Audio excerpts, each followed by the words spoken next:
Pentagon ने Iraq और Syria पर गोले दागे हैं। अमेरिका में बाइडेन के राष्ट्रपति बनने के महज 5 महीने के भीतर ही अमेरिका ने इराक और सीरिया के सैन्य ठिकानों पर हमला बोला है। इस हवाई हमले को ईरान के लिए चेतावनी के तौर पर भी देखा जा सकता है, ताकि वो अमेरिकी सैनिकों को निशाना बनाने वाले आतंकी गुटों को समर्थन न दे। मिलिशिया गुट इराक में अमेरिकी सैनिकों को निशाना बनाने के लिए इन ठिकानों का इस्तेमाल कर रहे थे।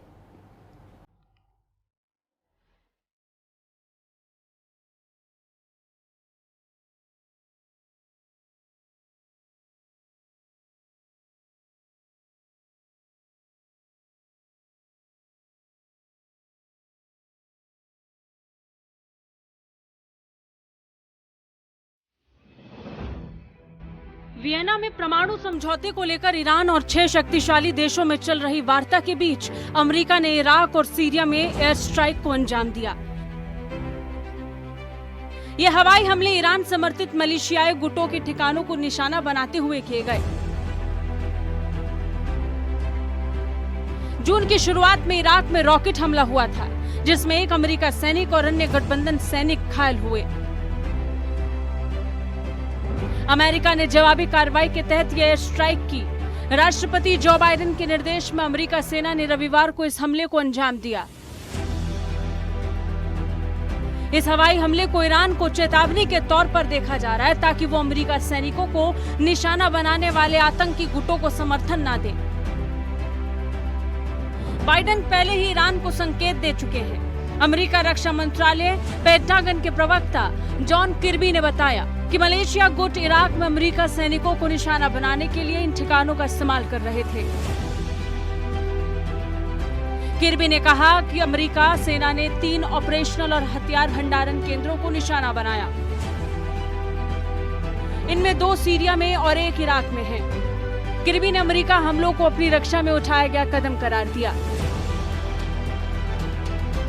उन्होंने कहा कि ईरान समर्थित मलेशिया गुटों के हमलों के जवाब में एयर स्ट्राइक को अंजाम दिया गया। पेंटागन के प्रवक्ता ने कहा कि अमेरिका ने अपने सैनिकों के खिलाफ जोखिम को भी कम करने के मकसद से ये कदम उठाया। ये मलेशिया गुटों को एक चेतावनी संदेश भी है। एजेंसी एसोसिएटेड प्रेस के मुताबिक इस एयर स्ट्राइक को राष्ट्रपति बाइडेन के निर्देश पर अंजाम दिया गया। बाइडेन ने राष्ट्रपति बनने के 5 महीने के भीतर 2 गुटों के खिलाफ जवाबी हमले का आदेश दिए।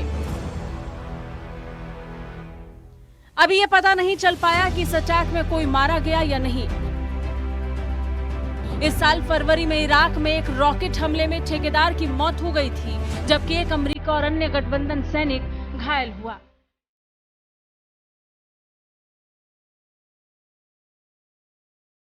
उस समय बाइडेन ने कहा था कि ईरान को सीरिया में अमेरिका हमलों को चेतावनी के रूप में देखना चाहिए।